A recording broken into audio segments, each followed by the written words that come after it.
Express များအားလုံးမင်္ဂလာပါခင်ဗျာဒီနေ့ဆိုရင်တော့ပြုံမင်းသားလေးစိုက်ရင်မိုးရဲ့အတစ်တစ်တော့ performance လေးကိုကျွန်တော်တင်ဆက်ရင်းနဲ့တချို့တော့ comment လေးတွေကိုကျွန်တော်တို့ဖတ်မိတယ်ပေါ့နော်ဒီနေ့ဒီချိန်မှာဒီလောက်ရေတွေကြီးနေတာ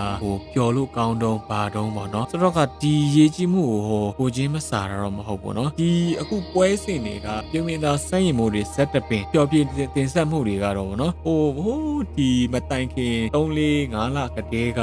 ကြိုတင်ပြီးတော့အားရန်ထားတဲ့အတွက်ကြောင့်မလို့ပွဲရက်နဲ့တွားပြီးတော့တိုက်ဆိုင်သွားတဲ့အတွက်ကြောင့်မလို့ဒီနေ့ဒီချိန်မှာပြုံးမင်းသားလေးစက်ရင်မိုးကိုတိုင်တွားပြီးတော့ဒီရေဘေးနဲ့ပတ်သက်ပြီးတော့ပါဝင်ကူညီဖို့မဖြစ်နိုင်ခဲ့ရင်တော့မှသူ့ရဲ့ fan တွေပြီးကြတော့သူ့ကိုချစ်မြတ်နိုးတဲ့ပရိသတ်တွေပေါ့နော်တခြားနယ်ရက်ကပရိသတ်တွေပေါ့နော်သူတို့သူ့ရဲ့ကိုစားတွားပြီးတော့လူတန်းပေးနေပါတယ်အဲ့ဒီအပြင်ဒီနေ့ဒီချိန်မှာသူ့ရဲ့ဒီ performance နဲ့ပတ်သက်ပြီးတော့ပျော်ပြတင်ဆက်ရင်းနဲ့ရေဘေးတစ်ပြည်သူတွေအတွက်ဆိုပြီးတော့တချင်းလေးတစ်ပုတ်နဲ့ပျော်ပြတင်ဆက်ထားတာကိုတွေ့ရတာပေါ့နော်ဆိုတော့ကကျွန်တော်နဲ့အတူတူဒီတချင်းနဲ့ပတ်သက်ပြီးတော့တစ်ချက်လောက် like ပါနားဆင်ပေးပါဦးဗျာ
ကဲအခုကျွန်တော်တင်ဆက်ပေးထားတဲ့ performance လေးကတော့ပြုံးမင်းသားလေးစန့်ရင်မို့ကရှေးပေးတဲ့ပြည်သူတွေအတွက်ရည်ရွယ်ပြီးတော့ဖျော်ဖြေတင်ဆက်ထားတဲ့တည်တချင်းတစ်ပုဒ်ဖြစ်ပါတယ်ခင်ဗျာဆိုတော့ကဒီ performance နဲ့ပတ်သက်ပြီးတော့ဒါဟာ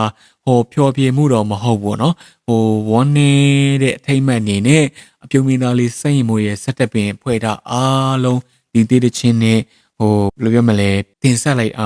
တီးဆိုလိုက်တယ်ပေါ့နော်ဒါလည်းဘယ်လိုပြောမလဲရေဘေးတစ်ပြည်သူတွေအတွက်ရည်ရွယ်ပြီးတော့ဖျော်ဖြေတင်ဆက်ထားတဲ့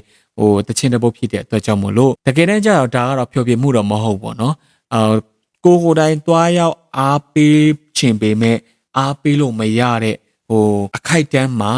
မရတဲ့နီးနဲ့အခုလိုမျိုးတစ်ဖက်တစ်လမ်းကနေကူညီပေးတာကိုတကယ်ကိုလေးစားဖို့ကောင်းပါတယ်အဲကြောင့်မို့လို့အခုလိုမျိုးတချို့ပြောနေတဲ့လူတွေအတွက်ပေါ့နော်မင်းသားလေးကိုအမြင်မမားပါနဲ့လို့နော်မင်းသားလေးကတော့တကယ်ကိုတိတက်တဲ့မင်းသားလက်ပါနောက်တစ်ခုကမလိုအပ်တဲ့အတိုက်ခိုက်တွေမလုပ်ပါနဲ့လို့နော်ခုနကျွန်တော်ပြောတဲ့အတိုင်းပါပဲတကယ်လို့ဒီနေ့ဒီရက်မှာပွဲရက်နေတာမတိုက်လို့ရှိရင်တော့သူကိုယ်တိုင်သွားမဲ့မင်းသားမျိုးပါကျွန်တော်သိပါတယ်ဘာဖြစ်လို့ဆိုတော့နေရာတိုင်းကိုပြိတက်တွေရှေ့မှာဒါမချပြတာနောက်မှာမင်းသားလောက်ခဲ့တဲ့ကောင်းမှုကုသိုလ်နဲ့ပတ်သက်တဲ့အရာတွေအများကြီးရှိပါတယ်လို့ဆိုတော့ကဒီဗီဒီယိုလေးကတော့ဒါကတော့ရေဘေးတစ်ပြည်သူတွေအတွက်ဖျော်ဖြေထားတဲ့သချင်းတစ်ပုဒ်ဖြစ်ပါတယ်ခင်ဗျာဆိုတော့ကဒီဗီဒီယိုလေးကတော့ဒီလောက်ပါပဲခင်ဗျာဒီဗီဒီယိုနဲ့ပတ်သက်ပြီးတော့ဒီနေ့ဒီချိန်မှာရေဘေးတစ်ပြည်သူတွေအားလုံးအမြဲဆုံးဘေးကင်းနိုင်ပါစေလို့အပြုံးမင်းသားလေးစန့်ရင်မှုရဲ့ပြည့်တက်တွေကိုစားကျွန်တော်ဆုမွန်ကောင်းတောင်းပေးလိုက်ပါတယ်ခင်ဗျာဆိုတော့ကဗီဒီယိုလေးကတော့ဒီလောက်ပါပဲခင်ဗျာနောက်ပြီးပြန်လဲဆုံတွေ့ကြဖို့ဖိတ်ခေါ်ချင်ပါတယ်ခင်ဗျာဘိုင်ဘိုင်